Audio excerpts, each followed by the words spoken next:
So at last డైరెక్ట్గా హీరోకి అవకాశం దొరికింది కదా పరుచూరి ప్రవీణ్ గారి వల్ల. ఒక సెంటర్ క్యారెక్టర్, అది main lead character, hero character దొరికింది. సో అది ఇప్పుడు రిలీజ్కి కూడా వచ్చింది.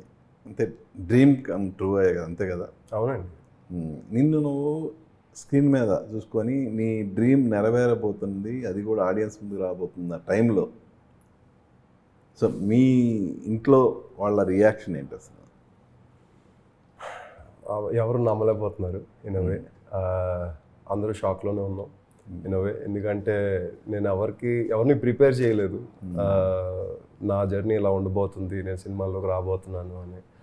అందరూ పర్స్యూట్లోనే ఉంటాడు అని కూడా అనుకున్నారు తప్పించి ఎప్పటికైనా తెర మీదకి వస్తుంది ఒక సినిమా, ప్రవీణ్ గారు లాంటి డైరెక్టర్ ప్రొడ్యూసర్ని కలవగలను అండ్ ఇలాంటి పర్స్యూట్ చేయగలను అంటే చాలా వరకు ఒక రకంగా ఇన్స్పిరేషన్ అండి. మన తెలుగు సినిమా హీరోలే నాకు ఇన్స్పిరేషన్, వాళ్ళ జర్నీసే నాకు ఇన్స్పిరేషన్. అండ్ అంటే పర్టికులర్గా ఎవరన్నా ఒకళ్ళు అన్నారా, లేదంటే హీరోలు అనే అంటున్నావు కదా, అంటే పర్టికులర్గా జనరల్గా ఎవరైనా ఒకళ్ళని ఇన్స్పిరేషన్ తీసుకొని వస్తారు, అలా నీకెవరు అంత ఇన్స్పిరేషన్ ఇచ్చిన హీరో ఎవరు? చిన్నప్పటి నుంచి ఊహ తెలిసినంత వరకు అయితే మొట్టమొదటిగా చిరంజీవి గారండి. అన్డౌటెడ్లీ చిరంజీవి గారే. నేను ఆయన తలుచుకుంటూనే నేను ఇండస్ట్రీలోకి వచ్చాను.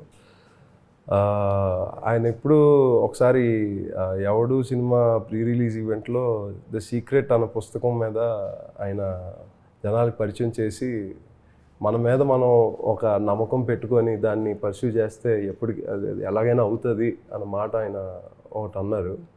అది నాకు చాలా లోపల గుచ్చుకుంది. అలాగే ఏఎన్ఆర్ గారు చెప్పిన ఎన్నో మాటలు, మంచే చూడు, మంచే విను, మంచే తిను, ఇలాంటి మాటలన్నీ నాకు ఎక్కడ గుచ్చుకుంటూ వచ్చాయి.